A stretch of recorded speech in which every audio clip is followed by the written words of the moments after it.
All right, hello stream, hello stream. Hi, Uh, stream.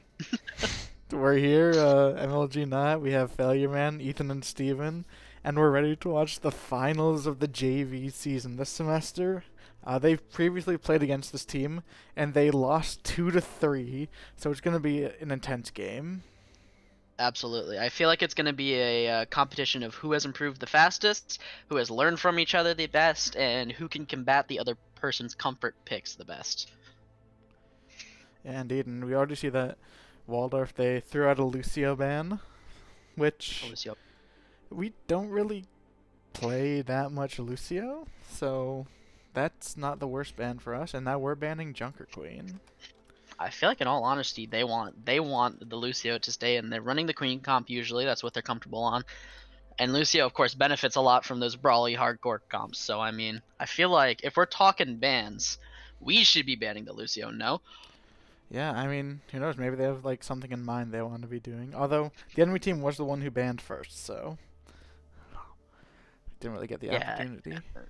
Yeah, they get first ban, they get first map. They have in all honesty, on the side of the Warriors, they do get a little bit of an advantage here. Just saying. Keeping it real. Well, you know, I guess they get first map pick and they get first hero ban, but after this it's gonna be loser, and it's a best of 7, so Yeah, it's a best of 7, so we got a long one tonight. Here's to hoping it's going to be a similar performance to what we had last time. If you remember last stream, it was an absolute raffle stomping coming out from UIS, which is what we like to hear. So hopefully they can pull out a similar performance. No, I cannot lie. I hope that it's a little closer. I hope it's a little closer. I love a good raffle stomping, let me tell you. Gray know. went absolutely crazy, really lived up to the name there. Yeah, you know. And the rest of the team was following up perfectly. But who knows? Maybe Grum's gonna come out with the Junkrat again. I mean, come on. Junk again. Random Junkrat in finals? Come on. I want to see something like that. Let's see some goofy stuff. You know what I mean? Our team plays some goofy stuff, so I mean, we might as well. Yeah, you know, I guess. Pop out on it. We'll see. We'll see.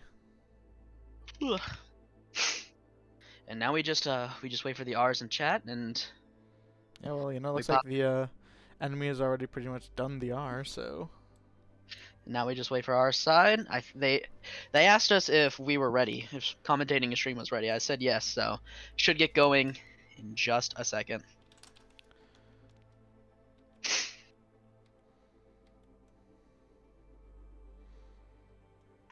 There we go. Okay, whatever, you know. These people expect me to be looking at my screen the whole time I'm fidgeting around with the stream elements. They've DM'd me in Overwatch. Are you guys ready? We have the stream up. What do you think? We are all ready. We're all good to go. And now we start in Lijang. Lijang Towers. Probably the most popular control map. I feel like that's not a crazy thing to say. Oh, absolutely not. Lijang is it's a staple pick, especially with the control maps that we have allotted. It's Samoa, Lijang, Ilios. Yeah, I mean Ilios is also pretty popular. Yeah, Ilios is also pretty popular. Throw Oasis in there, and we got like a trifecta of popular control points. That's true. I love a good Oasis game, and I know a lot of people do as well. Team comps come out here. What's the word? What are we thinking here, MLG? I mean, you know, I see that we have the Maga coming up. We do play a decent bit of Maga with the team, so it's not out of left field. And especially with our Junker Queen band, I'm not surprised. We have the classic like double flex support lineup that we've come accustomed to seeing from this team. And I'm gonna hope the lessons I taught them earlier today stay. I'm hoping they stick too. In all honesty, I love watching like this level of play because you see some whack teams. Who runs Iliari Kiri Mauga? You know what I mean? Yeah, you know. But anyways, the fights are breaking out. Now Venture already taking the alternate angle, but Mauga is going to be holding that white room side. Mauga's low right now. He's a little bit low on HP, but he is Mauga. He presses E, now he's full HP, and a pick coming out from the Venture in the back line. He's in, he's out, just like that. Mauga charges in, slam onto the Baptiste. Baptiste 1 HP. Mauga is deep in there, and he is just absolutely mopping him up right now. It is looking pretty one-sided on the side of UIS, but this is first fight. Yeah, I mean, it was a good engagement from UIS. You know, they have a good comp going into this. The Bastion's gonna be kind of weak. You can just wait out his form. And with the recent Orisa changes, I think it's gonna be that Maga is just way better into Orisa than before. Oh, almost guaranteed. He can actually headshot the golden form. It's going to be very, very decided for Mauga now, especially with that huge hitbox that she has. But I mean, like I said, it's first fight. Sometimes, you know, they did get that mystery pick on the Venture from Grim, and I mean, all they need to do is just, if the Warriors deny that pick next time, then it could be an entirely different fight. Yeah, indeed. And honestly, we saw our Kiriko going on an off angle with the Venture there. That's some very good play. They didn't get anything, but with the Venture going in, can we see something? I'll have to get out. Yeah, ooh, window. The window comes out and absolutely slams both the Kiri and the Mauga. And now it's looking like the Warriors are going to be able to take point. No contest at all. That window was perfectly timed, and the Mauga got caught entirely off guard by it. But, you know, no other casualties take place, no staggers take place. This is, you know, a clean defeat is what you like to see.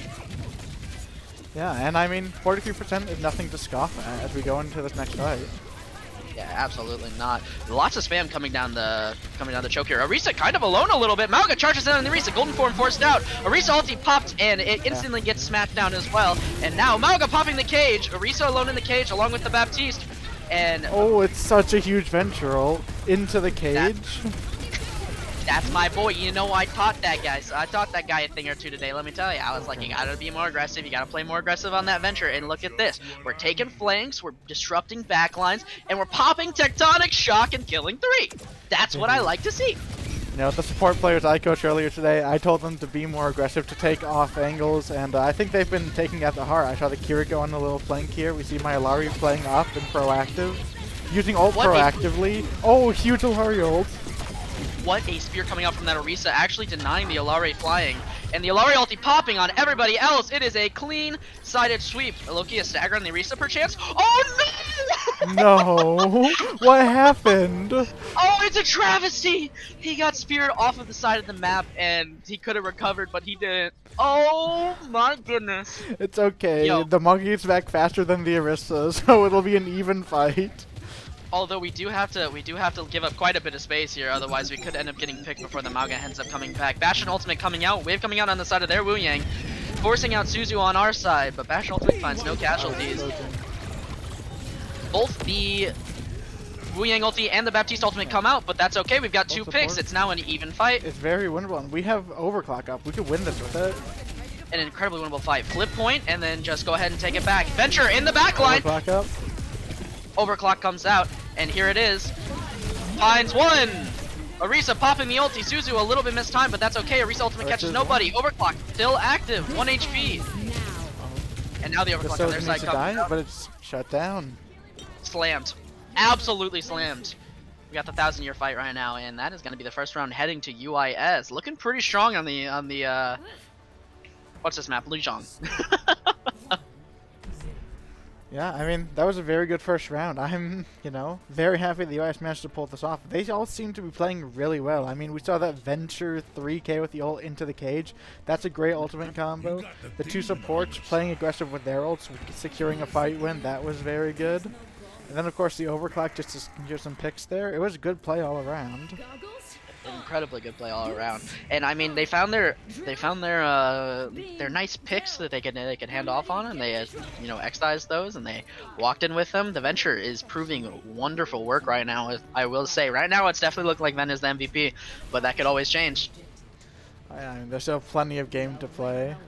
Oh yeah, TP coming out, but the Sojourn forgot the TP. We're gonna pretend we didn't see that though. I think everyone saw it. Looking to fight on the side of the bridge is definitely an interesting idea coming out from us. Mauga charge in, and now it's looking like the fight is going to be 2-sided. A pinch from UIS. Nice pinch. Huge Ven pick. Oh my goodness, wait, they're looking clean. Hold on a minute. Okay, Ven maybe getting a little overzealous here, forces out the Wraith form, but that's okay. The spam damage comes through, and nobody is capping the point. They're looking to clean up. Point, can we kill the bat first, maybe? Okay. Okay, they're all Can gone. we get on all point? Gone. Thank you. There we go. Finally got the cap happening. Our Venture is playing their life out right now. I'm watching this. Yeah, I just watched, and that was what, a 2-3K from Venture, that one fight? Exactly. Playing their life out right now. I love to see it. I mean, the rest of the players are, of course, playing incredibly well. I mean, just look at the Sojourn. The damage is high. The vibes are high. Venture is digging into the middle of their team, forces out Wave at the very least. Yeah, I mean, now we're just playing in the neutral here with the Venture getting out. We're just waiting for cooldowns to come back, watching them walk to the left. hopefully we can like spam them out, because Bastion is very easy to just kind of spam out. Yeah, no, you just kite the dirt for him and then spam him out in the meantime. Because of his Speaking of which, giant hitbox. The spam is definitely happening right now. The Risa is already under half HP. Can't even contain the Bastion spam. form comes out, and now it's gone. So this is time for UIS to go in. Oh, not anymore. Not anymore. All right, so we're taking another angle, and we're giving them that entire left side. In all honesty, a kite around the point could be absolutely huge. Never mind, the Micah charges in, and he kills it. Insane. Oh, what a collapse! What a collapse! Hold on a minute. Wait, that Mauga charge was absolutely insane. Great play by all of UIS. Oh my goodness. Yo, the two-piece with the Mauga charge. Hold on a minute. This guy might play a little bit of Mauga. I mean, he just might. He just might. A good Sojourn pool coming out from Cray over here. Now we're back to neutral, baby. Everybody's favorite part of just dealing damage to each other and waiting for any kind of pick. Look at the Venture in the backline, though. The Venture. Here comes the dig! She's out just like that. Unless... Oh, that was ballsy! So low. Oh! Early Don't... Interesting. Okay, in the middle of that, Aris ulti gets hit by the slam, but ultis are coming out on the side of UIS! I mean, this is just looking like it's over. They just have to clear the one on point. Reaper alone on point gets taken out. A heavy-handed beating coming out from UIS for first point. Yeah, I mean, that was just very well played by UIS. I feel like their positioning was very good throughout. The ability usage, the ultimate usage was very good. And I mean, let's check this Venture 3K, probably, maybe a 4K. Dude, I will not lie. The Venture has been cooking. Just absolutely slammed in that little area. We also have the Mauga cage also. Oh man, it's just perfect. That's just perfect. That's what we like to see. Loser gets to pick map. Loser gets to pick first spam. What do we think is going to come out on the side of Waldorf? Well, it's hard to say because I don't know what Waldorf really plays. But I hear they play the JQ brawl, like a heavy JQ brawl. I feel like after that map, you surely have to be banning the Venture, right? Yeah, the Venture was putting in work. The Mauga also putting in work. In all honesty, both of them doing a really, really nice job at disrupting the enemy team, causing constant pressure. Venture really just terrorizing backlines, which is what you'd like to see from that flex DPS slot. You know what I mean? Cray, the Sojourn player, was just constantly dumping out damage. Mauga constantly dumping out damage. You know, you get the occasional Kiri Kunai and all that fun stuff, and then somebody gets half HP, and then suddenly there's a Venture. Just appears. They just phase into existence and hit you with the Slamma-Jamma, and now you're dead. Yeah, I mean, or if they don't want to ban the Venture, another very reasonable ban would be that Mauga, who is just like running over them. Yes, that two-man charge, second point, was absolutely crazy. I could smell something like that was gonna happen whenever they went White Room, because the amount of times I've gotten run over by a Mauga when I go White Room there at Lijang, yeah, it happens all the time. That's a Mauga classic right there. I mean, really, like, the problem with Waldorf was they just stay there. They used the whole Bastion form in that room. They just kept staying there. And they just gave so much time for the Mauga to go ahead and run in. That would have been a perfect time for a Lucio to speed in.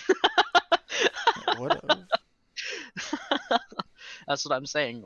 Waldorf benefit from the Lucio. That's what I was saying from earlier, is that they play comps that benefit so hard from Lucio, yet they don't have a Lucio. Yeah, which is definitely, I could tell it's hurting their team a little bit. You know, it kind of feels like a varsity. We didn't have a fucking Lucio player. Yeah, no Lucio player. It hurts the brawl comps by a long shot. No Lucio, or even Juno. Juno's a nice little substitute that's a little bit easier to play than Lucio, that can, still get you some effect of that speed with the speed ring, you know what I mean? Yeah, I mean, it's not quite the same because you have to use it only in like specific bursts, where Lucio you can kind of have it active all the time. Plus, Juno is a little more, I guess, easily killable than Lucio.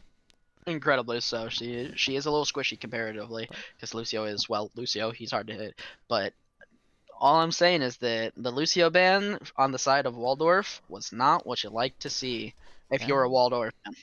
It looks like we're going to Esperanca. Esperanca! I love this map. Yeah, I mean, of the push maps, there's Esperanca, New Queen Street. Is that the only options right now? Coliseo's not in. Hold on, I don't think Bruno Sapi's in either. I know Runasapi isn't. But no, Runasapi is. Wait, I it could've sworn is? Hold on, I'm pulling up the map pool. Okay, pull up the map pool. That's a good idea. Where is that document at? Uh. Yeah, okay. But anyway, Alright. of the two between Esperanca and New Queen Street, assuming that, No, it is just Esperanca, New Queen Street. Those are your only two push maps. and I feel like was a good choice from Waldorf because our team, UIS, JV, they're definitely more practiced and play better on New Queen Street, so because you're going to have to play a push map, unless this goes to like a 4-0. Actually, no, even if Yeah, it's a 4-0, you're going to have to play a push map. It's a good idea for them to get the one that's worse for our team immediately played. And I'm interested to see yeah. what they have prepared for this. They did ban the Venture, so Venture is taken out of the game this time around. Clearly the thorn in their side, or at least what they thought was the thorn in their side at the beginning. So, but, you know, Grem, the Venture player, they got a little pocket Reaper as well that they're willing to try out. So, I mean... Yeah, I mean, it's not like we have any one-tricks on the team, so one ban shouldn't cause the whole thing to fall apart. And Esperanca is a pretty Reaper-friendly map, especially if you get the TP perk that allows your TP to be pretty fast. Even the dire triggers, but those are all major perks. He's more of like a late-game scaler, you know what I mean? Yeah, You gotta get to the majors before you can actually do a whole lot more. But once you hit the majors, holy, you're a problem. Yeah, either you get that fast TP and you could just take such great flanks or quick like angles, or you get the dire triggers and you can't even like fight Reaper from like normally would be just outside of his range because he'll just click that and somehow do half your health. Literally, it's weird how Reaper is in this game now that perks are enabled because of the fact that, or now that perks are just a thing, because in compositions where Reaper would do absolutely nothing, Reaper can now do something. He just has to take the time to scale. Yeah, exactly. Plus the Reaper like combination with Zarya and Lucia with bubbles and speed. Oh yeah. Oh, it's oppressive, incredibly oppressive. So that's what I have a feeling will come up from the UIS side. Now on the side of Waldorf, they're gonna run that Junker Queen. I mean, this is the JQ map. I remember when Jotes was a thing. Holy moly, JQ's loved this map. This was the thing for them. And you know, Jotes was an interesting time. One of the only times that like double main support was played also.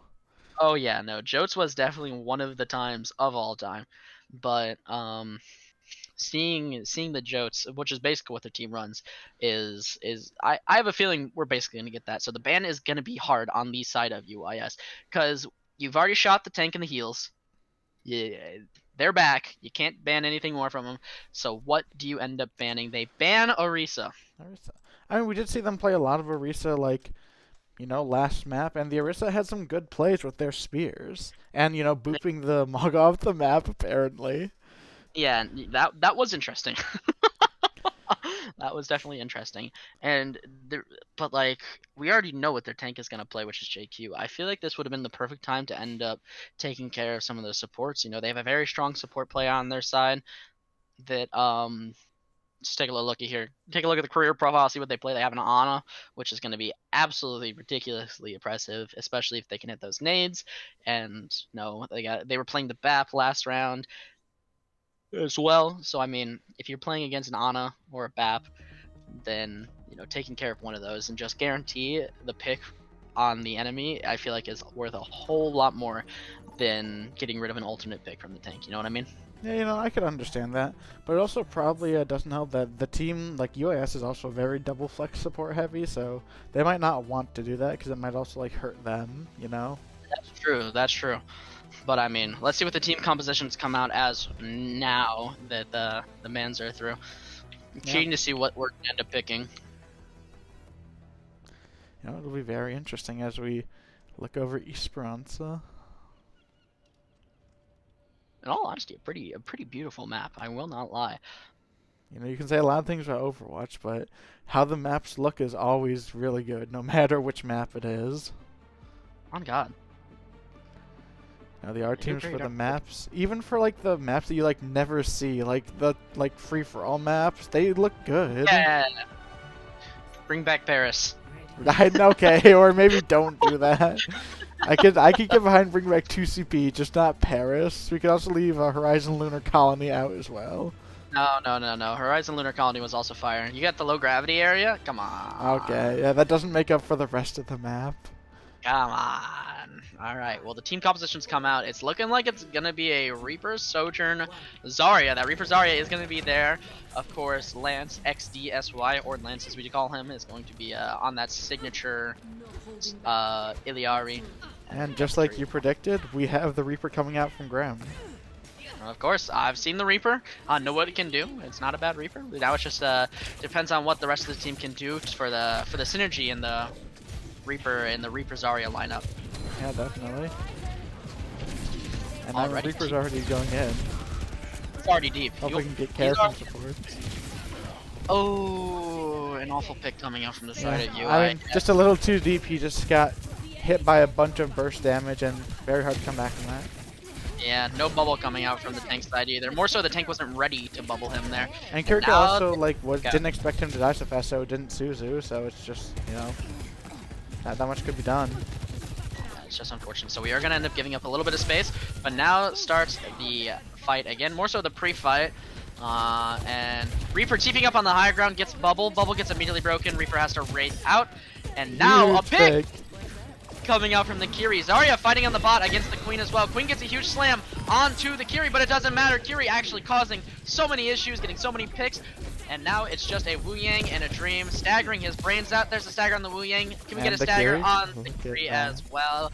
And that's looking like it's going to be quite a bit of space coming up from UIS. A perfect bubble TP coming out from them and making all of the difference there, along with a nice little pick from the Kiri as well. Yeah, Sometimes you just mystery picks. This like a very aggressive Reaper play is so good with Zarya. You just get bubbled, you could just TP in, get bubbled, get out. Speaking of which, there it is right there. He was just chilling out, gets bubbled. And already TP's right back in. No resources, so supports might need to carry him, but... Unless he just absolutely shreds that JQ, forces out the Suzu on the side of the Waldorf. Bubble comes out on the Reaper. Yeah, very good. Just keeping the Reaper up, yeah. What's Waldorf going to do to actually combat that? They're taking the window. Kitsune comes out. Forward spawn for UIS. Lance is the odd one out, but he pops the Ilari ulti to get out. Wu Yang hit by Ilari ulti gets taken out. Now it's just Zarya. Reaper holding out in that front line. Zarya is there as well. Reaper almost getting pressured out. Suzu comes out to save him. JQ ulti comes out as well. She saw the Suzu. She took her opportunity. Lance getting walked down. Zarya using that time to also walk down the enemy line with the Reaper as well. Blossom comes through. Gets one, but gets taken out immediately after, and now it's just Kiri. It's looking like a win on the side of Waldorf, and holy moly, reason ultis, huh? And they did win, but I can't really say that was like a successful fight for Waldorf. They didn't deny forward spawn. No, absolutely not. They're going to be able to recontest this before Waldorf even touches the barricade here. Even with Kiri getting bad spawn. Pretty sizable for UIS. They kind of have to soft kite here. Junker Queen Axe coming out, catches absolutely nobody as well. Now Reaper's just kind of out. He's chilling. It's really just how can UIS combat this high ground. They try to walk at it. Graf comes out, and the Reaper is just blasting into it, but it doesn't matter. The picks are already there. There's no follow-up coming up from our side, and it's looking like we're going to have to kite just a little bit more. Give up that forward spawn. Yeah, I mean, that was... a very unfortunate fight. Our guys just like didn't wait long enough for the Kiri to come back, came too fast, and you know, by the time Kiri was back, there was just too much to mend. Oh no. Oh no, the stagger! Oh no. Oh! That is really bad. Now we have to give up lead here. Wait. He got like a quick spawn because of a forward spawn. Their forward spawn. So he's already back. That could have been significantly worse. Could have, and we have Kitsune here. We should be looking to use as soon as possible right now. Oh, Wu Yang ultimate coming out on the JQ. She runs at the Kiri. She runs at the Zarya. Catches nobody with the Wu Yang ulti. Kiri TPing directly into the middle of the fight. Zarya taken care of, and now it's looking like we're going to be able to walk this spot right back to the middle point. Yep, that was a good fight for UIS. They won it on the cheap with just one ult, and now I think all eyes should be on our Sojourn with her upcoming ult. Yeah, it's absolutely. In fact, I think what UIS needs to do is we need to push this bot just a little bit forward. We need to take a dry fight here. We need to force out ultis on their side because right now the ult economy is not in our favor at all, which is a little scary. So, speak of the devil. Oh, There's the kite Kiri this. coming out. Okay. JQ ulti coming out. A kite is exactly what should be happening, but it doesn't look like that's gonna happen. A pick on the JQ coming out from the Sojourn. Kiri no Suzu. TP's out. Now it's the Sojourn. She fell off high ground. And it turned most of UIS was able to kite that away, as most of them are just stealing the bot away, and only the Zarya died. Now there's a soldier on a Reaper, but he's gonna get around this corner and live. Yeah, an interesting soldier out coming out from them, and we still have that bot. If they can kite this out just a little bit longer, so that way Zarya can come back, then this will be a very successful rotation and fight win from UIS. Reaper was stuck there actually. You didn't see that, and we didn't even have to use any ultimates. Yeah, I mean, look at that. That was just a really bad fight from Waldorf, because now we're in the better position, and we I cannot lie. I feel like 3 ults was a little expensive for that. A little expensive. We did only need the 2, but use it or lose it. Maybe use it or lose it. And look at all the space we get here. Or in this case, I think it should be use it and lose it, because at least one of those ults was not needed. Oh, guaranteed. That was a huge Eliari ulti, a huge Reaper ulti, the combo, the rail, the over. I feel like it was probably the overclock we didn't need, but you know, it is what it is. Like I said, use it or lose it. And now it looks like we're starting this. This could be potentially last fight. Zarya getting pressure out pretty hardcore. Kitsune coming out on our side. Care for Zar. Care for Zar is coming out, but she is still low HP. The Eliari is a little bit forward. There was no care for Zar. She had to get the fucking natural self healing. Literally, we are frontlining as Eliari. And we do have grab now as Zar. Unheard of tech, frontlining on the Eliari. The Koreans have been hiding that tech for so long. Yeah, I guess so. But as you said, the grab is here. We have grab. If Soj saves their the deceleration field, it could be huge. There comes the Kiri ultimate, looking for the grab. Grab catches both and stops. Is it kill? And 2 kills from the grab. We're up 1 right now, I believe. Oh, now we're even, but we have the bubble on this Reaper, and Sojourn's 1. Junker Queen is 1. It's low-key winnable. Full HP Zarya versus just Junker Queen. He's just gotta hit his beam. Oh, just gotta hit his shot.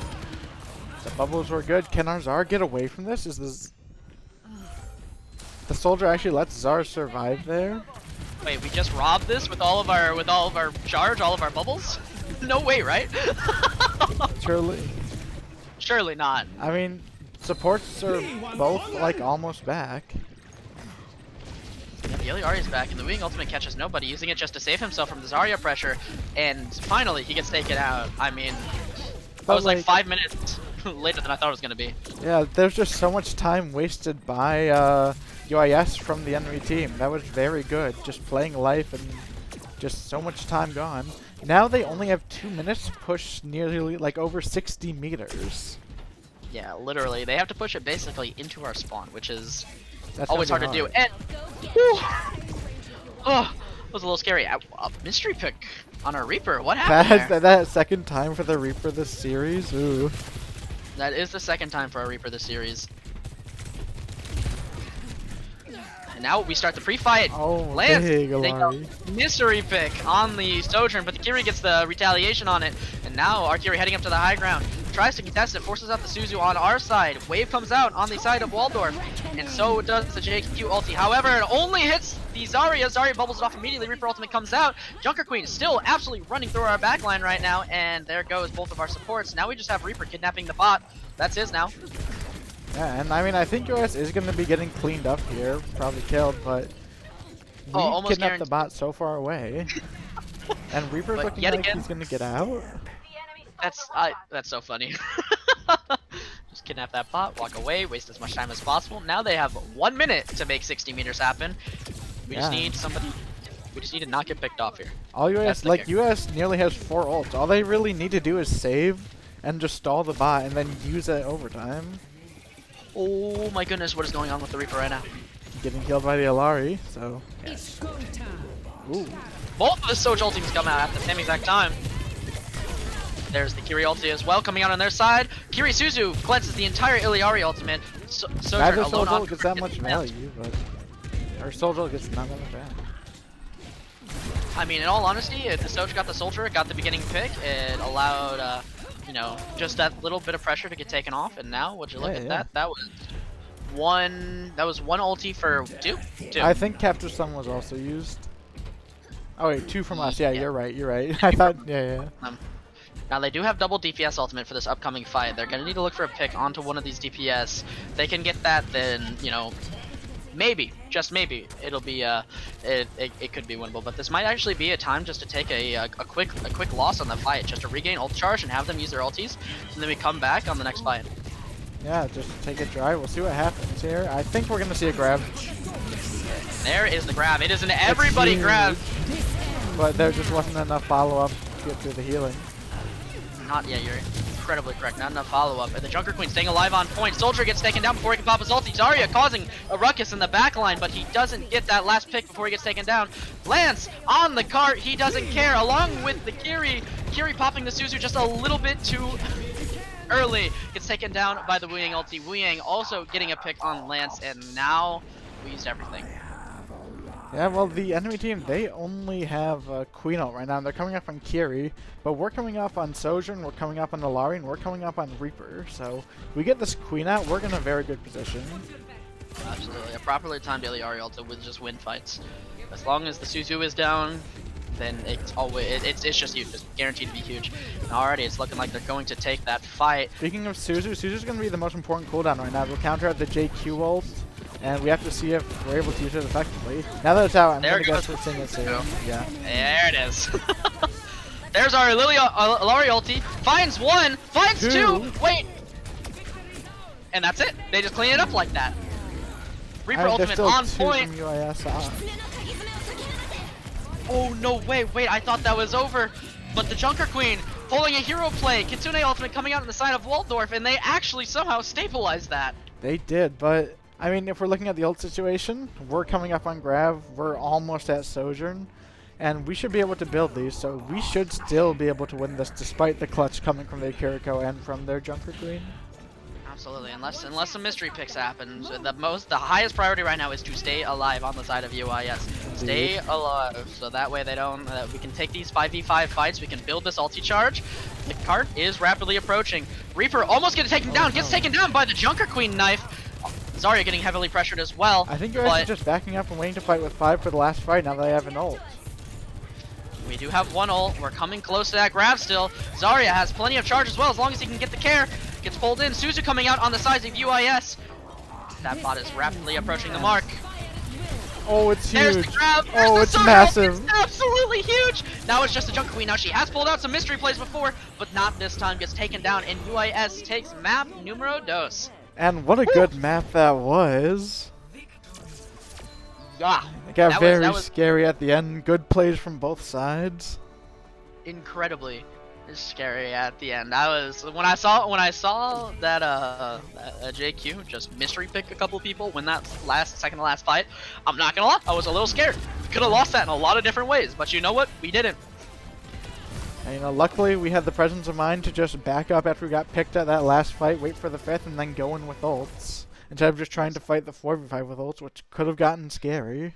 Oh, that could have gotten incredibly scary, but map number 2 coming out inside of UIS, we're looking pretty darn good. That was their A game right there. They played the exact comp that they wanted to play, Waldorf did, and you know, we were down our venture. We only had the Reaper, so Waldorf is probably like a little confused as to what they can do and what's happening even right now. Because I mean, like you said, last time it was a 2-3 loss. What's the word on that? Was it a reverse sweep from Waldorf? Are we about to see that again? Last time when they played, I believe it was that immediately UIS lost the first 2. And then they swapped Godel and Graham, so they put Godel onto tank, and he just only plays Ryan. They only played Ryan in 1-2, but then lost the final one. Ah, okay. So I mean, just saying, we're up right now. It's looking like it's looking pretty good for us. Suravasa, and I'm expecting an Illari ban. Illari has been tearing them up so bad. Yes, absolutely. The Illari, especially since Lance is such an Illari specialist, it's hard for them to actually do anything. Look at that, the Illari ban comes out. Holy moly, we might play a little bit of Overwatch.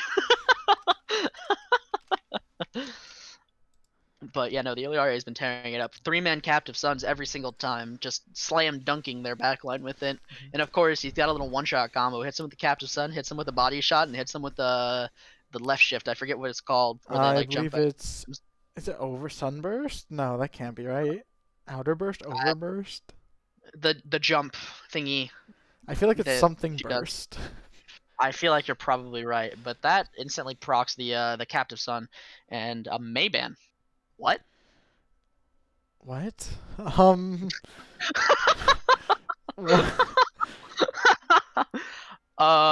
These guys haven't played May at all? What? I'm just as confused as you are. I gotta figure where in their career profiles they saw May. Yeah, so I'm, getting a read right now. It's Outburst. That's what Ilari's shift is called. Outburst, okay. Or is that her shift, or is it her E? Oh yeah, because she also has like the new burst of her healing, right? No, that's Does that have a name? I think that's a different keep. I don't know what that's called, but I'm just wondering which ability button her pylon is set to. Yeah. Her pylon is E, I believe. Okay, then shift has to be the outburst. Okay, that's the name of it. A little vocabulary there. And I'm looking at their career profiles. I do see somebody who has they do have somebody who has played May. However, this competitive season they have 8 minutes on May. Huh. That's a baffling ban choice from an all-time. Hold on a minute. Where's the 6 hours on May all time. So there's no way. An interesting ban coming out from UIS. I'm not sure how I feel about it. I will not lie. But it's just like the Ori ban, where it's just like, okay, did the Ori ban really do anything? Probably not. We're just giving them what they want, baby. We're letting them fight at full form. That's how we feel right now. They can ban us, but we don't need to ban them. I feel like this is ego showing. Just like the guy named Ego in the lobby. This is our ego showing, no? I mean, maybe. I feel like there has to be a reason we banned May. Maybe last time we played them on Runasapi, they played the May? Yeah, maybe on Suravasa, yeah, I guess. Or yeah, Runasapi. This is Irv. But that's my only guess coming out, but I believe in our team, and also we're 2-0 right now, so even if we end up regretting the choice later, we can't give up a map. Not that we want to, but we can.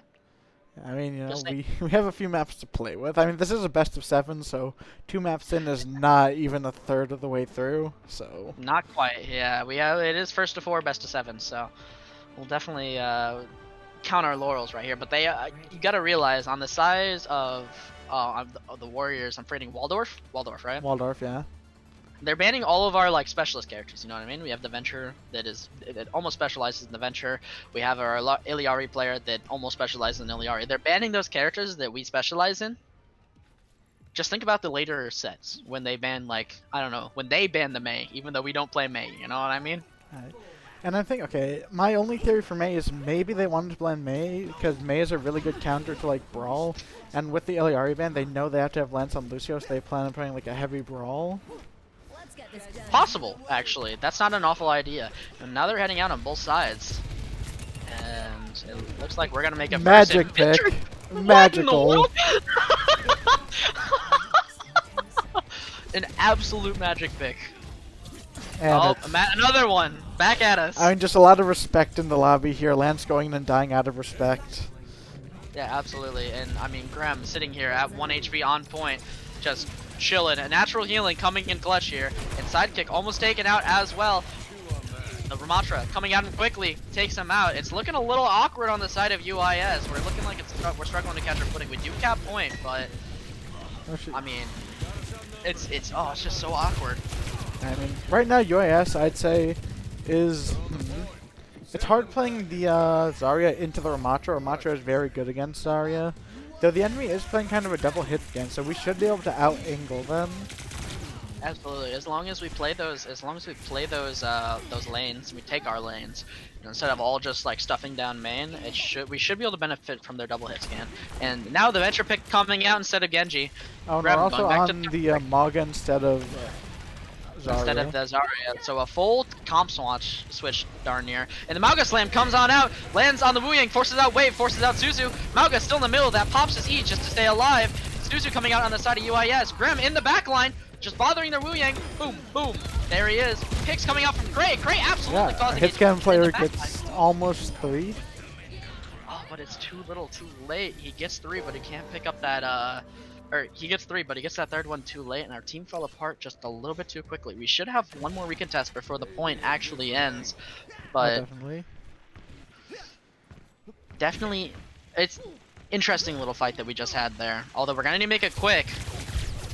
Mauga already getting poked out, charges on the point, almost alone. Kitsune comes out on the side of Waldorf. Mauga E coming out. Well, Cassie ultimate picking up 1. It's a 1-for-1 Sojourn for Cass. I've seen worse trades. There goes the Ven charge. Both looking 1 HP on the Venture. Finds 1. Walks off a point, and he's coming back on. Tries to dig on to, you know, stall the point, but does not. And now we've got a swap yet again coming out from UIS. Cray swapping over to the Sojourn. That's probably a good choice. You know, on the cast, he seemed to be getting in situations where he wanted to flank, but then they just turned around and walked in. So now he's on a character that actually get out of those angles faster. So I like that swap. Yeah, and not to mention permacharging off of Ramatra, especially when Ramatra's in form and all that stuff as well. I can see the effect. Actually, Grem in the backline on the soldier gets taken out by a random rail. Ram getting hit by the torrent wave or whatever it's called, the bomb vest as I like to call it from Wu Yang, and he just walks directly to the backline, and now it's just Gray and sidekick yet again. Couple of fellas chilling like a villain. And also, we didn't mention, maybe we didn't notice, but these our supports also switched. Our Kiriko swapped to Wu Yang and our Lucio swapped to Kiriko. Oh, wait, yeah, that's not psychic anymore. It is not. Okay, so we literally just made a full comp swap. Yeah, I mean, literally, everyone changed. Very interesting. And speaking of which, Gray getting caught out by the Ramatra. Ramatra. He needs support now, face, but yeah, he gets punched in the face, and now the Mauga. I don't know if the Mauga is working here. No, I mean the manga is just. We have not been playing like enough together where we can just outdo the damage that the enemy team's doing, and like the Ramatra stall that can happen. Oh, absolutely. I mean, even so, like the Mauga is low-key getting shredded here. You gotta realize that it goes both ways. Mauga permacharges rail while Ramatra permacharges rail, so everybody's just getting railed. Pause. Ooh. And even that cage fight. The Sojourn just came in from the back, they used Kitsune into it, and there just wasn't enough follow-up from UIS.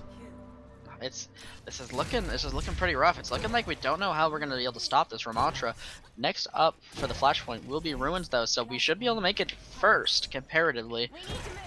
Let's see if we can play it better on the defensive compared to the offensive here. And this map is certainly not over. Like, you know, reverse sweeps happen all the time in Flashpoint. All the time on Flashpoint, especially if you get a couple of Flashpoints that you don't like, or your team doesn't play like the greatest around.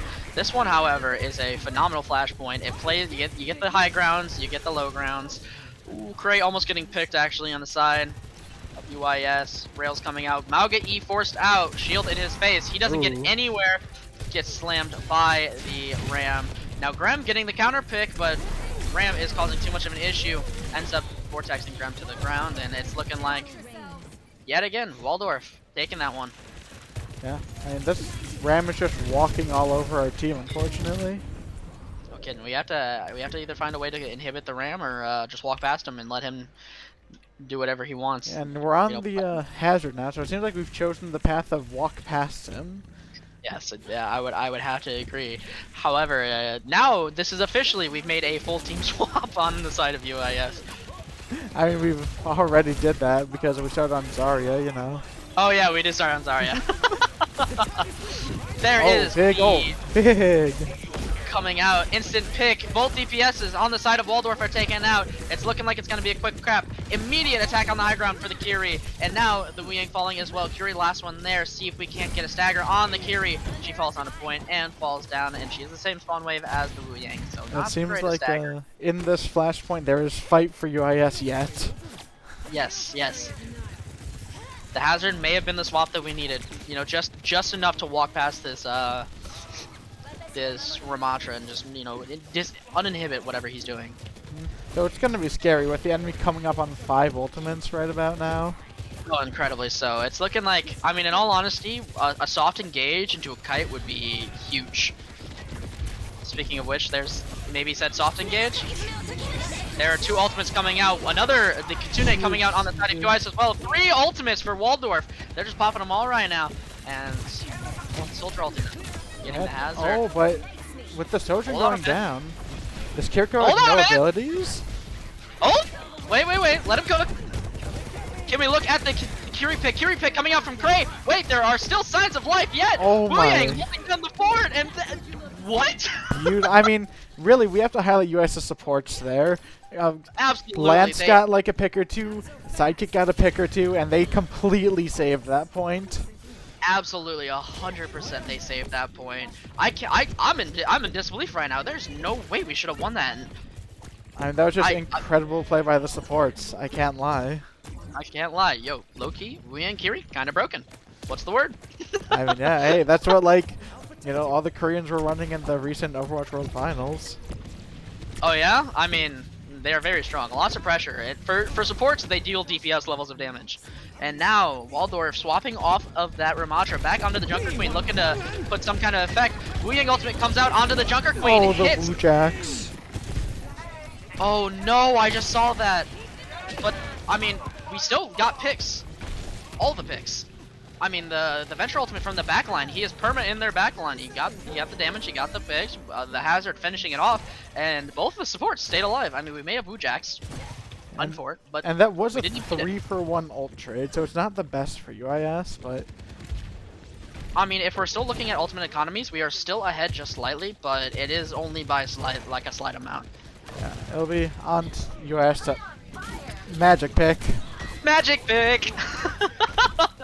Everybody's favorite. And Junker Queen, walled off actually. She might get taken out herself. Suzu comes out on the side of Waldorf, but somehow the Sojourn gets Oh, we need care for our hazard.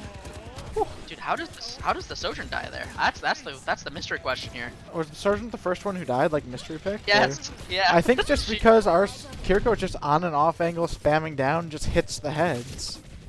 Oh, a classic. That's similar to like a Hanzo spamming down a joke and then just randomly headshot someone. It's like, ah, neat.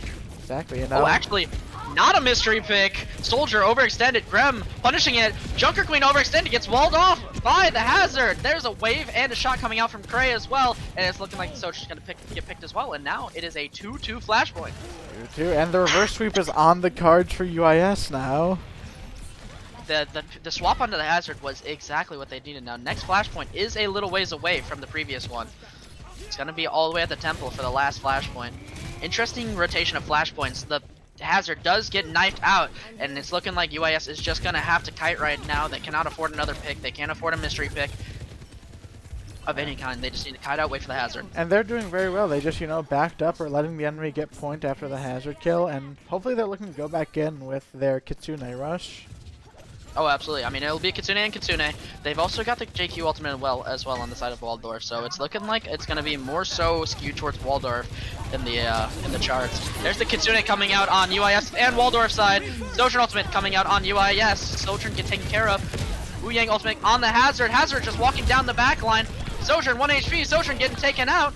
Soldier, low HP, gets taken out as well, and now it is just the Queen. UIS looking to recap this in the meantime while she's getting taken down. Kiri's still alive, looking like she could be another stagger pick, and off the map she goes, and it is a win from UIS and a crazy stagger as well. And what a good fight win for UIS. They used 3 ults for 2, but they countered out the Kiriko ultimate and the Junker Queen ultimate, which is the 2 strongest ults from the enemy. And now, I mean, if we're looking at ult economy, it's double DPS ult on the side of Waldorf, but we have the Hazard ultimate, which is a fight winner, and the Venture ultimate, which has won fights previously. As long as the Haz doesn't get mystery picked here, he's gonna need some care. Wave coming out on the side of UIS, Suzu coming out on the side of UIS. Quite an expensive mistake from the Hazard. Oh, and Hazard ult misses entirely, but the Venture ulti comes through, takes care of the Soldier, takes care of both of the DPSs, the only people on the side of Waldorf with an ulti. Hold on a minute. I mean, that was 2 ults for 0, so it's a little scary, especially since Waldorf should be able to get back here. Oh, no way the Kiri makes it out alive. She's 1 HP, but Just she hides in barely. the corner. Just barely. But really, Waldorf only has 1 real ultimate, because Soldier ultimate, that's not too scary. Can they even touch? It's gonna be hard on the touch. Maybe No. not. Gear trying for the touch. That's 2 down for Waldorf, and UIS. The reverse sweep is No reverse crazy. All right, hold on. Everybody calm down. Everybody calm down. I'm not calm right now. That was insane. That was, I mean, I was already like at the end of that second point. I was preparing to say how the May ego ban probably was not the move. They should have done a real ban, but then they But end here we are. up winning it. The May ego ban, actually the correct play. All right, hold on a minute. Hold on. We're 3 wins. Wait, if this was a normal set, we'd have already won. Hold on. But Hold on. now we have one more map to clear. One more map to clear, and then I mean, now reverse sweeps have happened, and they will happen until the day we die. But like low key, we're looking pretty clean. Yeah, I will not lie. You know, like I said, last time UIS nearly won this matchup with a reverse sweep, so anything can happen. I'm just curious what the bans are going to be on the side of Waldorf. They banned our Iliari specialist. They banned our Venture. They banned, what was their first? Lucio, which is kind of what I think they're going to try to shoot the tank in the heels here. I think they're going to go for a has ban. I think that's their best play here. But can they? I mean, maybe, and then they go Ramatra, because it feels like when the enemy tank is unanswered, UIS is struggling. But once they find the answer, they start thriving. Absolutely. It's really just how to deal with the tank, how to make the tank have as little impact as possible. I'm noticing is what the strat is. Rialto. Whew. Yeah, okay. And you know, the thing is, because this tank seems to not play any dive tanks, we could just play things that play far away, play things that can take off angles, and that tank struggles. It's like a clean like a poke comp wouldn't hurt. A Sigma on our side actually wouldn't do too bad as long as the brawl doesn't fly directly through the barrier and, you know, annihilate the poke comp. I mean, it wouldn't be too terribly bad. It wouldn't. I'm interested to see what ban's going to be coming out, because what can you ban? You banned like all the signatures. Do you ban Kiriko? I mean, Kiriko wouldn't be the worst ban in the world, but you're always playing Kiriko. Yeah, Do you you've ban got the Kiriko. the Sojourn for our Cray? You always play Sojourn as well. Do you ban the Wuyang? I think that would be reasonable, because they don't seem to play. They did play a little Wuyang, but not They that did much. play quite a bit of, I think they've only played Wuyang this series, but like the Really? Wuyang hasn't been doing a whole lot. I've noticed that, like, you know, every once in a while we get like a mystery pick, but like the Wuyang ultimates are going exclusively to the tank, and the tank is just kind of doing the work. Mauga ban. They're leaving the hazard available on Rialto. Yeah, I mean, maybe they're trying to set up like an Orisa angle, because the tank initially walked out on Orisa. I mean, Junker Queen was banned, but if you want to play Junker Queen, like, you want them to pick Mauga. Junker Queen is good into Mauga. Absolutely. Perma knives, perma axes, you just lifesteal off of him the entire time. And it's hard for him to lifesteal off you, because you're just like smaller character model. Yeah, you're a smaller character. It's harder for him to hit. Yeah, no, I don't. Ooh, this is definitely interesting on the side of Waldorf. I'm curious to know what they're thinking about, because also this is Rialto. This is a dive heavy map. You know what I mean? Yeah, I mean, we'll have to see. I mean, because in all fairness, not as dive heavy as Watch Point Gibraltar, which could have been one of the maps. Very true. Low key, the push maps are pretty dive oriented. If I'm looking back at the what's it called? Yeah, well, it's Junkertown, it's Rialto, and it's Watch Point Gibraltar. And Watch Point Gibraltar is just hard. You could basically only play dive if you actually want to be competitive. Yeah. Rialto, there are other strategies you can play, and then Junkertown is really favored to like super long range, so. Yeah, it's a poke comp, which also kind of beats out the brawl, especially if the brawl doesn't have that Lucio speed or something like that. So I don't think this is actually a horrible map pick for Waldorf. I think it's probably the best they could with the remaining, payload that they have. You know, I would have to agree. It's just it's a shame that the payload maps are what they are, but most of the payload maps are kind of already like super duper dive oriented. Like you got Havana, which is another poke map. Like out of available payload maps, what are the other payload maps? There's Shambhala Monastery. That's a good brawl one. Route 66. You see like a poke dive-ish area, but brawls will thrive there as well. There's of course Circuit Royale. We don't talk about that one. We don't talk about Circuit Royale. Why? You don't like Circuit? All my homies hate Circuit. I'm just putting it out there. Sojourn ban on our side. What? I mean, Okay, hold you on a know, minute. Craig can play a lot of different hit skins. He could play the Ashe, which is good on this map. Ashe is very good this map. He Ash can is very play the good, yes. Cass.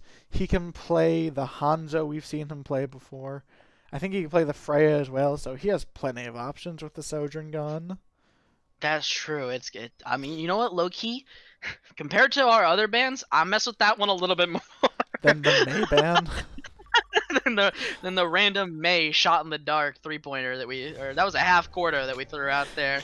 And you know it missed, but we still won the game. So I mean, it almost missed, but it greened in the end. maybe. It would have missed if we lost. We didn't lose, however. So I mean, But can we really say the Mei ban did anything there? Like, no, was the enemy absolutely team gonna not. play Mei? I'm keen to talk to our players and see what in the world they were thinking with the May ban. Oh, actually, maybe after this we could get like an interview going with someone. Ooh, that could be pretty cool. We'll have to ask them real fast. They'll probably be bathing in the glow of victory, possibly. I'm not jinxing nothing. Knock on wood. Knock on wood. Knock on wood. But it's entirely possible. And the Ramatra pick coming out on the side of Waldorf, and the Sigma.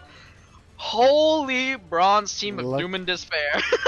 Oh, well, we were saying the Sigma could be good because the poke, but wait. And then we pop the junk. The junk is out. Yeah, the junk. I mean, the junk. No, I mean, yeah, I can, but that doesn't change the fact that I'm, not enthusiastic about it. I mean, me neither, but like low-key, it's kind of hyped to see the Junkrat in finals for the championship. Let's see it. Just hold tab and take a look at those numbers at the end of the game. Okay, Junkrat's I gonna will. thrive. I will. Yeah, Junkrat's gonna be thriving. I trust it. And on the hazard, like actually Swift off of the Sigma onto the hazard, forcing out Ramform already, and Suzu on the sides of Waldorf. I mean, they just hold that high ground and kind of just chill out. I mean, right now, Waldorf only has the Reaper to really contest this high ground, and he'd have a hard time. He almost one-shot the soldier. Sorry, I'm watching the Junkrat right now. I'm very curious to see what is going on. I'll join you in watching the junk. I was. The second I switch to junk, our Ashe gets a 30k. I'm so sorry. Incredible. I like the pick. You know how like when you watch a car crash, you can't help but turn away. Yeah.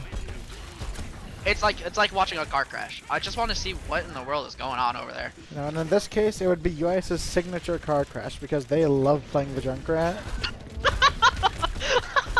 Wait, is that a bar? That might be a bar. Hold on a minute. Anyways, back to the actual game. Hazard getting a pick on the Reaper. Junkrat! He got a pick on the Ram! Look at that. Lance getting a pick on the soldier, and now it's just a simple cleanup. It's looking like Waldorf is struggling to get around this corner, and the Kiri, a potential stagger, almost gets stagger. I mean, right now, Waldorf is in shambles. Yeah, right now the tank's playing Mr. Hero right now. He just swapped off to the Diva. He's looking to change it up and contest that high ground that the Hazard is controlling freely. And now the DPS are on double hit scan. And a snipe coming out on the side of Waldorf. They forced out the TP on our side as well. We're down our Ashe. Kitsune coming out on Waldorf, looking to pressure up the Hazard. Hazard does get picked off. Junkrat tire gets two. Ooh, wait, it was almost. He almost got 4. He almost. Wait. Oh no. This Junkrat's getting staggered of doom and despair. No. wait. Let the bro. Oh no. And that entire time they were just pushing. This is unfortunate.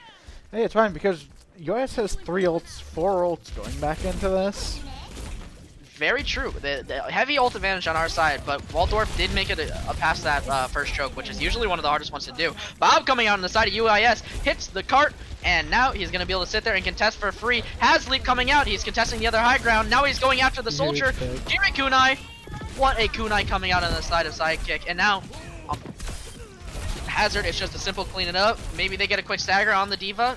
Stall the baby Diva, possibly. Has leaping at the Diva, trying to chase her down. It doesn't look like we're gonna get the D-Mech. She's so low. What? Oh my goodness. Shot from Ashe, very big. That is an insane stagger coming out from UIS. It's even more insane if we can pick off that baby. Well, we gotta find the pick on the baby. And she takes the leap off the edge, takes a swim real fast to re-find her mech. Yeah, I mean, and we're in last fight territory now.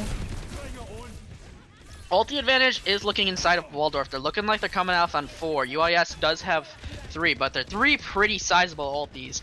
If we see an Iliari's Captive Sun and a Hazard ulti that like is relatively decent, it could be pretty nice for us. And you know, you say they're coming up on 4, but one of those is a Hanzo, one of those is a Soldier ult. Well, one of those is the Hanzo that's already gone. There is the Kitsune coming straight down the center lane, and D.Va getting pressured out pretty hardcore. Oh my goodness, we're pressing Q buttons, baby. It's a huge Hazard ulti coming out, and the Captive Sun is also coming out, bothering the Wu Yang, takes out the Wu Yang. It's looking like Iliari is gonna be the owner of this entire fight. Baby D.Va coming out, there's no touch. Oh wait, their Ana almost had the touch. And I mean, with that, it just comes down to, can UIS not get full held on Rialto? Yeah, it's just a question of full held or not. And I mean, if I was betting, I'd take those odds that we're not getting full held. I would also take those odds, but this first corner of Rialto is a pain in the neck to try to take care of, especially if you have a D.Va chilling on that high ground. If they also try to double up on like the double snipe or something like that, it can be difficult to get past that first choke. But as soon as you get around that first corner, you know, you save up ultis and then you just kind of press your Q button, and usually it works out some way somehow. You know what I mean? Yeah, I mean, we'll have to see. I mean, I've certainly gotten full held on this map before. I've full held people. It's True. The game is not over quite yet, though it is pretty close. I mean, look at where the cart is. The cart actually made it a lot further than I thought it did, in all honesty. They got to make it almost all the way to the end. Yeah. And they're playing into a hard brawl comp on Waldorf. So it's going to be, if they find the correct target to dive, it's huge. If they don't find the correct target, then, like, you know, it could fall apart pretty quickly. Definitely, definitely. Looking at you, Wu Yang. That Wu Yang is going to be dive target numero uno. All I'm saying. Yeah, and I mean, we all know that Ana's going to be playing way too far back to be able to dive, so... Oh, absolutely. Well. Now, here we go. It's starting. I'm curious to see how they're going to come at the attack. Hazard already taking the high ground, doing what he needs to. Reaper on that high ground as well. Will he get picked off? He fat fingers his Wraith twice and gets taken care of. A mystery pick. What in the world? I have no idea. Now we just reset on high ground. The and I mean, that might be the golden ticket to get around this corner. Oh, absolutely. I don't think they realize it, but the Cass is half HP down there. Cass, 1 HP, gets walled. He's looking like a pretty sick target. Does not get taken out, but the Wu Yang picked by Lance. Yeah, what in the world? just Now Cass. Big shot. Cass having to take the walk of shame gets taken out, and now it's just a Ramatra on cart all on his lonesome. And a Reaper, but There goes Ramatra, there goes I Reaper. think we just witnessed the end. Hold on a minute. Yeah, 3 on cart. Do they have a recontest? It's gonna have to come from the Wu Yang first. Wu Yang wave coming out. He doesn't touch. No way. And with that, UIS secures their victory, taking revenge on a team that previously beat them 3-2 in a very convincing 4-0. What in the end? Cray with the play. Let's see it. Loki, I thought this one was going to Lance. Yeah. And I would like to point out that every single round, someone on UIS got play of the game, and it was a different person each time. That's a balanced team right there. And Loki, decent shots coming out from the guy. I saw him a little bit earlier. He wasn't hitting much, but he really showed up for the last game of the season. I mean, that was just very good by UIS. They pulled it out. Now they are the champions of their division. That's it. Let me actually, before we skedaddle offwards, let me see if anybody wants an interview. Oh yeah, definitely. I'm sure they're celebrating in the room right now as we speak. Let me add them real fast. Add OWJV. Let's see if they want to do an interview. I'm kind of curious to see what's the word on the street. What's going on with them? Although, like I said, I'd be sitting there enjoying the glow of victory because I mean, come on, winning the NECC it's what was that Division 6 maybe Division 6, 6, 5, 7. 6. I see 6-0, what you. yeah. They Yeah, do, I yes. think All it is right. Division 6. All right. So who wants the interview? Who Oh, I getting got it? it completely wrong. It's Division 8. Division 8? Yeah. All right. I think Godell called dibs. All right. I think we head over to. UIS General? We head on over here. No. I mean, I don't know where else we would be heading. Hello there. Hello. How are we Hello. feeling? Oh, How we feeling? How we doing? I feel pretty good, man. You feel pretty That was good? really fun. It feels nice to beat somebody that we previously lost to. That's what I'm saying. That's what I'm saying. I mean, what was like the mindset coming into this? You know what I mean? Like you lost these guys previously. You knew what they like to play. What were you thinking? What were you doing? So our mindset, we came in pretty positive because since our loss to them, we felt like we've improved drastically. We faced up against really good high level 3.5K teams, and we just came into there just feeling confident and knowing kind of what the game plan is gonna be thanks to our scouting. So we had an idea what we wanted to play, and then we just all we had to do was execute. I have, speaking of scouting and like bands and stuff, I have a question. What was the May ban on Suravasa? What was the thought process? Okay. On one of the previous matches, I think it's their last match or the match they had before that, they did Arissa and May. And Oh. so on Suravasa. So we wanted to just completely cut that out so that way they don't really have to play Arissa. That way they won't play Arissa on Suravasa since there's no points. I see. You know, Okay. it was Esperanca, was it? No, it was Serve that band came out. Yeah. I was Suravasa. wondering what we were wondering it because I was looking at their profiles right when the band came out, and I took a look at their May player who had like 5 hours on May and 8 hours in the current competitive or 8 minutes in the current competitive season. I was like, Yeah. we're half courting the shot right now. We're trying to see if it sticks, and you know what? Hey, y'all won. I mean, reverse yeah, it sweep. worked out. Yeah, that was we were low key losing because my manga pick, but I swapped to the hazard, which was more comfortable, gave more room for my team, and yeah, we eventually did a reverse sweep. Yeah, and I actually want to know, what were like the comms like when you actually pulled off the reverse tweet on Suravasa? Because that had to feel really good. It did feel really good, but we were all just mostly locked in. After every round, Ooh. we all ended up clapping, and we just kind of, did like a shout because it was a very fun game. It was very close. Yeah. Especially that serve map. That serve map was incredibly close. I was so whenever you swap to the hazard, now the hazard swap was absolutely the right play. I mean, you swapped to the hazard, you started winning. Why did we still try to like force some of the other stuff, especially on like some of those earlier maps? Because I noticed you still tried to force the Mauga, and you tried to play what other character you tried to play? You tried to play Mauga, and you tried to play there was one more. I can't remember off the top of my head. Zarya. You tried to play the Mauga and the Zarya, and you ended up losing on those. You swapped to the Hazard, and then you start winning. Why didn't we just, did you still try to make them work? Do you think they were still comfortable there, or or were we just still trying to try stuff? So with the manga pick on the Suravasa, I really felt like we could make it work, but because they had double hit scan, they're just focused all of their shots on me. I just exploded. So I thought if I played well enough, I could outmaneuver it, but at the end of the day, I just couldn't. So I ended up switching to the hazard. As for the Zarya play, do you mean for the Esperanca? Yeah, Esperanca. Well, with that, I felt like Zarya was still the correct play. It's just that during that game, the reason why it ended up being so close was because it was just a combination of like poor communication skills, poor target focus, and overall just really misuse ult, especially on my part. I definitely fumbled a few grabs. I gotcha. Okay. I think what we got. I've got one more question. You got any more, MLG? Oh yeah, and also they're saying in chat that after this interview's over, they want to have everyone be interviewed. They want to have And everyone. I actually do have a question I want to ask. Besides yourself, who do you think was the MVP of this match? That was my question. Oh, look at that. We're just so in sync. The MVP. Yeah, who'd you? I mean, yeah. Besides yourself, I think it was Mauve. I think Mauve? was the MVP. There's many times, especially during that Suravasa, which was our closest game, where I was gonna die.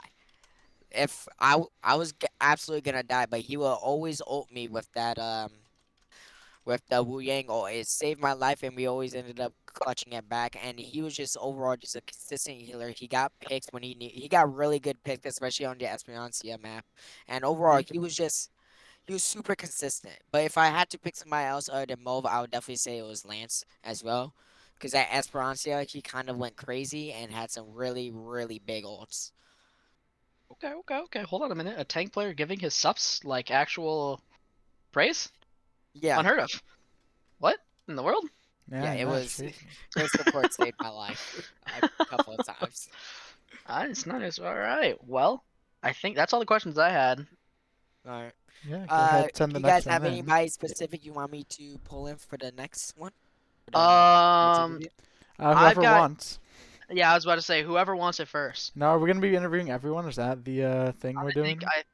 I think. I mean, I think I can only handle 2. I'm not gonna lie. Okay, maybe that's 3. fine. Okay, at least I want to get all their MVP votes.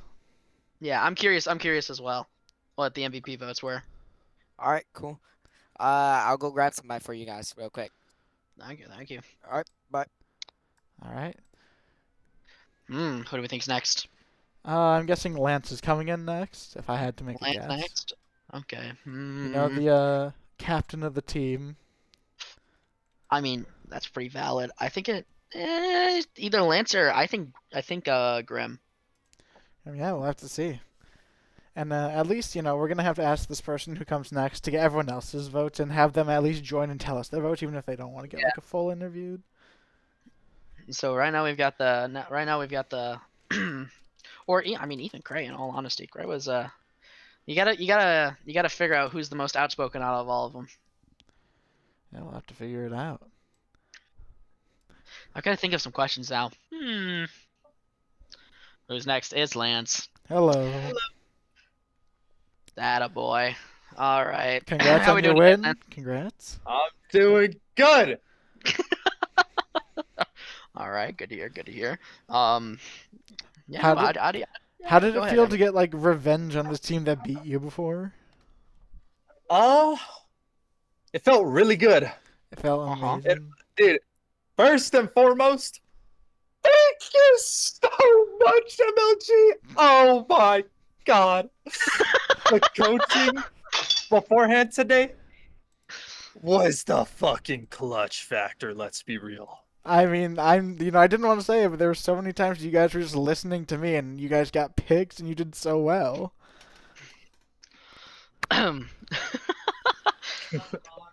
That was the most excitement I think I've ever heard out of your voice, other than when you're throwing games on Lucio.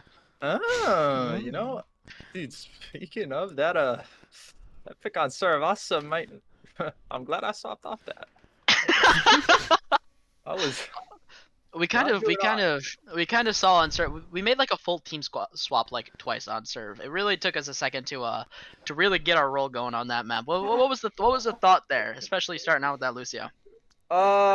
We wanted to do a brawl, and they banned the Alari, which is my comfort pick, obviously. So I did play a lot of Lucio. It's my second highest level. And so the plan was, hey, you know what? We'll play the Maga, we'll play the Lucio, we'll play the Reaper, or the Venture, I think it was, and we'll just try and run them down.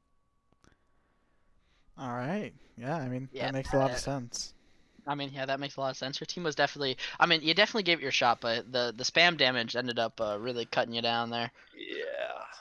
I mean, that'll happen a lot, especially to the brawl comms. So, what's the question we're gonna ask everybody? Of course, who do you think, besides yourself, was the MVP of this game, of this set? I low-key want to say Micah. There was so many Micah? times, dude, he made some really good calls. I'm not gonna lie. On that first Lijang map, on the like inside one, he told me to go in the corner next to the chairs on the right. It was like, yo, go take that off angle. I said, all right, bet. And then they all get pushed through the choke. I hit my Q ability. Boom! Yo. 4 people ulted. Incredible. What actually one more question. What were the comms like just throughout? Like, who was the main shot caller? Who, like, were you all talking? Was one person kind of doing more? What was it like?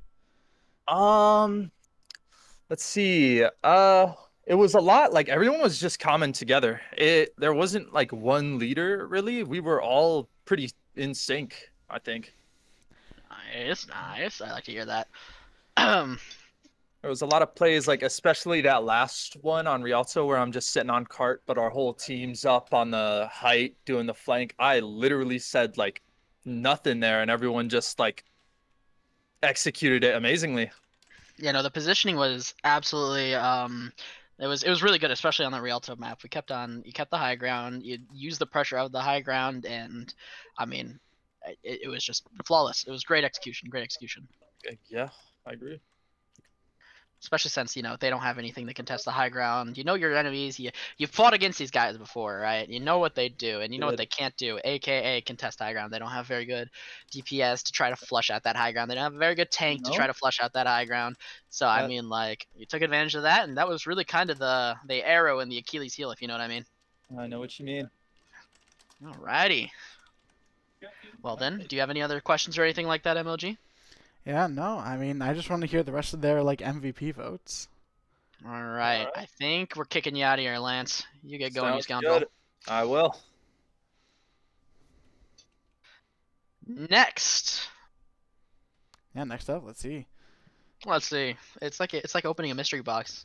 Yeah. You hear the little... Ugh. I know right now, 2 votes for Mulv, so... Yeah, yeah, Mulv did very well. I mean, he did hit those, like, what in the... how picks, you know Actually, what I mean? while we're waiting, who do you think MVP was? I'm giving it to Graham. I think Graham absolutely put on a show in this game. Got crazy picks as well. You know, huge ultimates. I remember, because I also voted Graham today. I was talking to him and I was like, just be more aggressive on your character. You've got your get in, you've got your get out, and he used that and he applied it perfectly. Mind you, sometimes too aggressive. Way too aggressive. There were sometimes like, what in the world is this guy doing? But overall, he was a very good initiator for like a majority of these fights, and he got some good backline picks, especially since their backline was so weak. He could just kind of live there for free. So my vote goes to Graham. How about you? For me, I'm kind of, you know, we have someone in here. I'll have to wait to give my opinion. We do want to talk to you. I want to talk to you. How are we feeling, buddy? Pretty good. Like I said, like no, not like I said. Like Jay said, consistent and good match. Very good. Nice. Good to hear. And you know, we asked a lot of questions to your teammates, and I think we're out of like questions to ask, except for one thing. Besides yourself, who do you think was the MVP of this match? You know, fellow support, you're gonna have to give it to Lance. To Lance? Whatever his name is. Just because he had big moments and he was just as consistent. You know, we had things we worked on, but as soon as we noticed them, we both fixed it, and so I'll give the MVP to him. And then close second, Graham. You know, he did really good DPS-wise and flanking and all that. So. Nice. And actually, you know, something I want to start asking everybody as well. What do you feel like you could have done better in this game, in this last game? What's the word? What are we feeling? How are we feeling? I think I had really good picks and really good saves. I would think my targeting during like big fights, like focusing people, could be a little better because I was tunnel focused sometimes, but it ended up working out because we had good DPS and tank, so all that. Nice. And actually, I have one specific question for you here. How do you feel about your positioning? I thought we worked the coaching, MLG, props to you, was really good because I was basically the shot caller. Lance didn't tell you this, but I was the only reason why he was on the off angles. Quote me on that. Yes, I was shot calling. You know, actually, believe it or not, when he was in here, he did say that you directed him a few times. So I didn't hear that. Anyways. You know, I did see that you messaged me thank you after your first map. Yes, because that first map, we did really good on placement. I felt like playing different positions and not stacking, and I credited it to you. Yeah. I feel I feel like, especially because like you lost these guys previously, you can go into this Yeah. first map with pretty cold feet. You know what I mean? Yeah. Like you're afraid of that failure that you already faced previously. You're afraid you're gonna lose again. You know what I mean? But like once you like get out of that first map, especially if you get out of that first map with a dub, it's Yeah. almost like a freeing feeling. You know what I mean?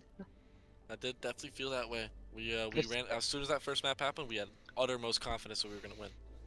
I'd love to hear that. You know what? Better team knows they're better, right? Yeah. That's all. That's all I'm saying.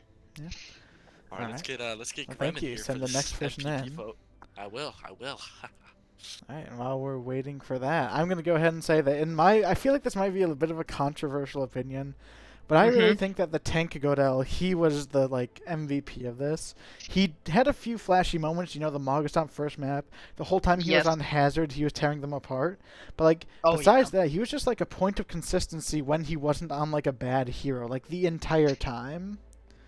You know what? In all honesty, I agree with you. I feel like in my rankings, I'm gonna put it's gonna be like Grem Lance very close, and then like even closer, and like the Lance, I'm gonna put like Godel almost definitely. He was like you said, if he was on the right pick, he was doing the right thing. Yeah, and I mean, very good. Hello, Graham. How you doing? I'm good. What about you guys? Doing we're doing pretty great. So how we feeling, buddy? How we feeling? Amazing, actually. Uh-huh. Earlier, amazing. I literally used that to my advantage, and it just felt so right. Holy moly! You'd never believe it. Glad to hear. Well, now, I mean, we're going to ask the same question we've asked everyone. Besides yourself, who's the MVP? So I saw everyone was voting for Move, but like, to me personally, it was my tank. It was Goldell. The space Okay. making was amazing. There was just so much space making. There was so much partner work between us, and we just paired up really well. I think we made a lot of space. We did a lot of work. So it's Godell. Oh, yeah, I mean, very reasonable. I remember telling you earlier about like especially on the flex DPS role, if you're doing any kind of pseudo dive, which you guys did a little bit, especially with that hazard, you have to be in tune with your tank. You've got to be constantly thinking about what they can do and timing your stuff with them as well for big burst damage. And Loki, y'all kind of did that. I mean, maybe not so much on the Junkrat, but Nope.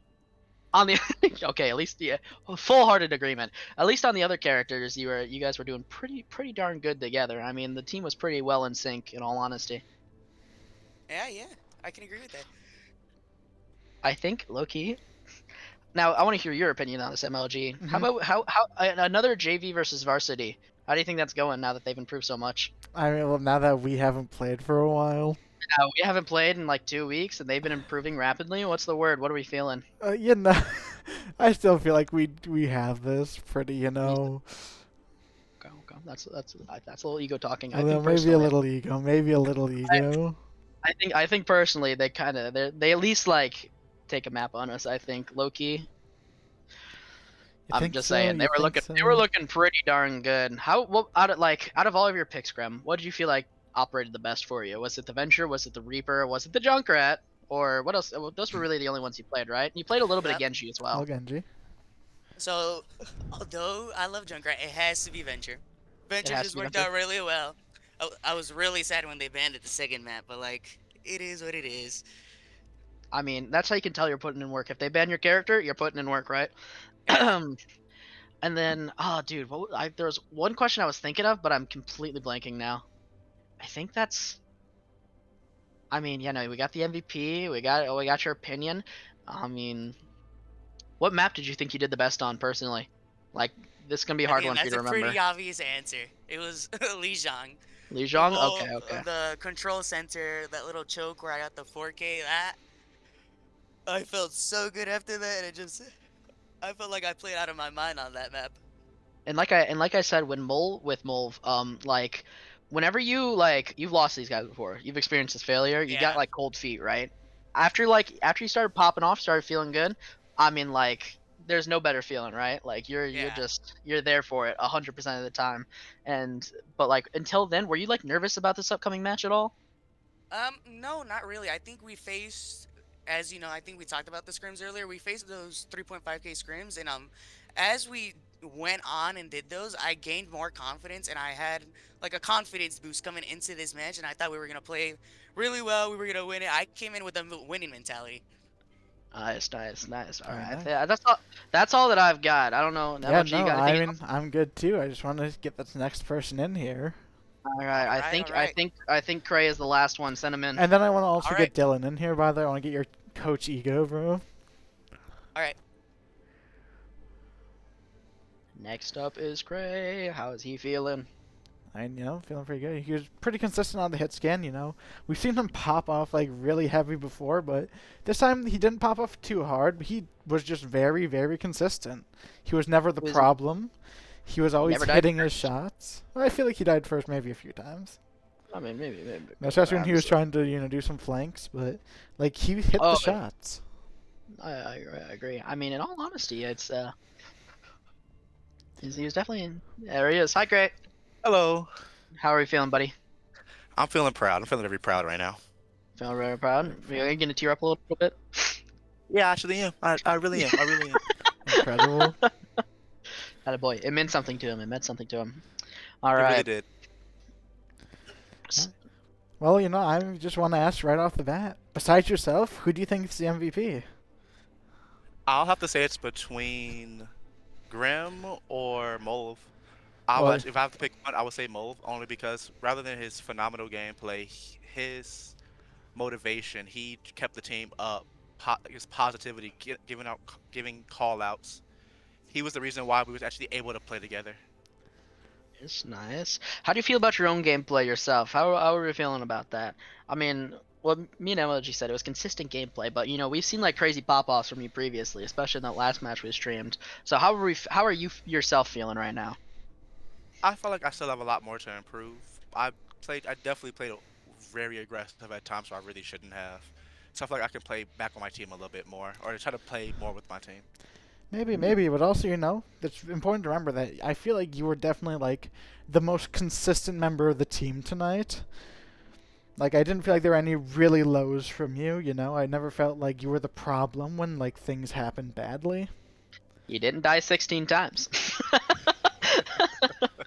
That's the big one. I mean, I've definitely gone a game or two, especially on hitscan, where I did die a couple of times. I seem to remember those. It happens to the best of us, in all honesty. So I mean, yeah, you were consistently there. You're consistently putting out that pressure, doing hitscan stuff. I mean, hitscan is never the flashiest role. I mean, the unsung hero. You kind of just shoot down line, you hit those shots on the squishies, and then your team usually gets the cleanup on it, and you're just kind of like, all right, guys, good job. I'm the true support. Exactly. I did see that Ash play though. You were low-key tapping heads on that one. Ash is my strongest character, but I know I need to learn more, like mobile characters. Even though Ash does have that coach gun, she's not the most mobile. I can't play with all comps. That's true, especially again with like a dive comp or something like that, which I feel like you guys are starting to resort to, especially now that Godel has found his happiness there on the hazard. Right? And Graham has also found his happiness on the venture as well. Yeah, but even on Ash on that Rialto, you were like still tearing them apart. To be honest, like you got play, so had to be doing pretty well. You were definitely tearing him up on that Ash. Loki, you might want to try to force that a little bit more. Just saying, like not on maps where it's absolutely bad, but like on maps where she's like, all right, you might want to try that just for gets and jiggles. You know what I mean? Yeah. All right, well, it's been nice talking to you. Send Dylan in, and he'll be the last one. Gotcha. No, getting a coach perspective. Oh boy, I'm. What is Dylan gonna say on entry? There's a lot of stuff you could say. Is all of it good?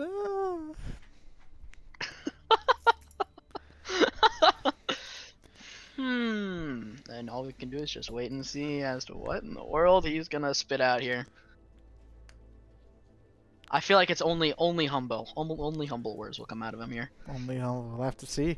I want to get his perspective on what it was like to be in the room, like just hearing everyone like actually in the room, like just being able to listen to them but not being able to say anything. What it was like.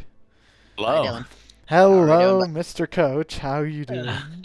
I'm amazing, bro. I was so proud of the performance. Like genuinely being in the room and like watching it is just, dude, I'm so happy. Was the energy there? I feel like the energy was there. The energy was phenomenal. This is the best day I've ever played all season. Every single one of them, like genuinely, it was crazy. Like the comms were constant. Like they were saying a lot of good stuff, and then it was just all going great.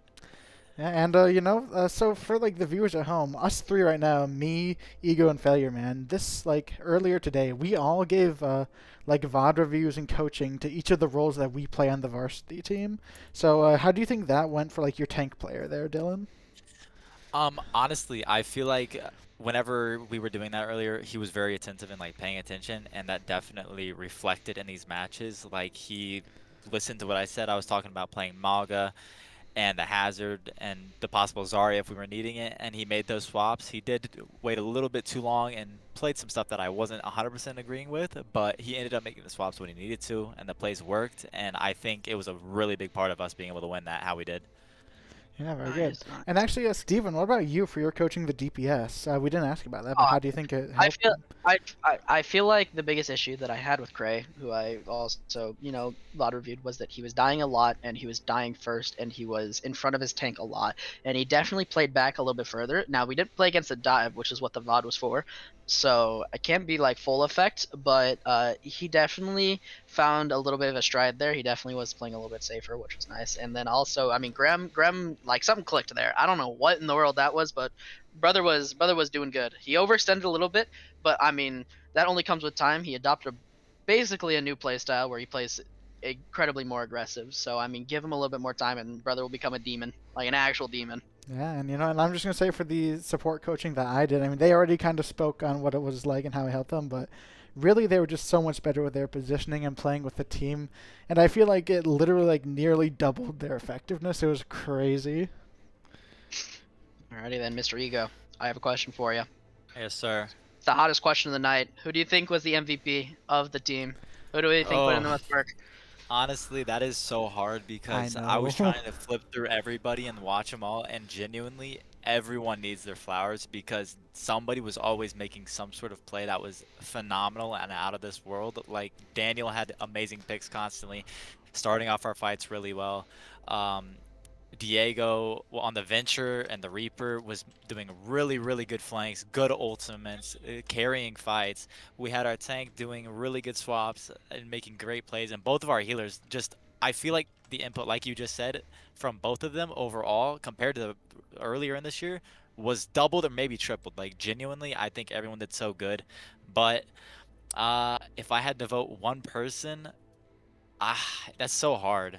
I think, if you want, you could just keep it as you can't choose, and everyone was too good, and you just can't choose one. It's up to you. You're the coach. Well, everyone deserves their flowers, and I know votes have been going to everyone except one person, so I'm gonna give it to Daniel because genuinely those Ashe plays and the Sojourn railguns and everything were amazing, and those picks were very, very beneficial to their team fights. So I think Daniel did amazing. Yeah, and that's a vote for Cray, and I mean, with that, that's all the interviews you have to do, and I'm gonna have to say that, tallying the votes up, it seems that the MVP of JV for this match was Molv. Oh shoot! There you go. Incredible! It was a great match, and yeah, I mean, I don't think there's much else to be said. I mean, I gotta. Hold on, I had something. Now I don't have anything. Hold on a minute. Oh yeah, so as a fellow varsity player, right? I mean, they were looking pretty good. How do you think they would compare? Like, if we were to do another JV versus varsity scrim, how do you think it would go? You know what I mean? Because last time it was a pretty one-sided mollywopping. Do you think they're gonna put up like significantly more fight? Maybe even take a map, or what's the word there? Honestly, I think they would put up a better fight, possibly take one map, maybe. If they come in with the same mentality they had today, they came in, they were prepared, they were ready, they were in the right mindset. They wanted to win. They had that winning mentality, and they were like, this matters to us. This is what we need. If they came in with that same mentality against us, they could probably get a map, I think, if they really tried. Okay. Also, like, we did lose to these guys before. Was there any, like, doubt in your mind that this could go awry, or were we fully confident in this? Oh, I was extremely confident in our team's capabilities. Like, I had done a ton of scouting for them. I wrote everything out, and then like the fact that we did these one-on-one like roll-to-roll reviews earlier in the day, I think that is extremely beneficial and helped a ton. And I'm sure all of the JV dudes think that too. And honestly, coming into this, I was like, this is gonna be one-sided. We know what to do, and we're gonna do it. And looks like we did with that 4-0 victory. Attaboy, attaboy. All right, well, that's all that I've got. MLG, you got anything more? Yeah, I think that's it. This was a perfect end to the JV season, and I think I'm about ready to end stream. Amazing, Alrighty. guys. Well, I guess this is a time for one last goodbye. I don't really have any closing words, but I will. You know, I'll just say it was a great season from JV. It was a good season from Varsity. Let's hope we have a better one next time, and we'll see you guys then. See ya. Yes, sir.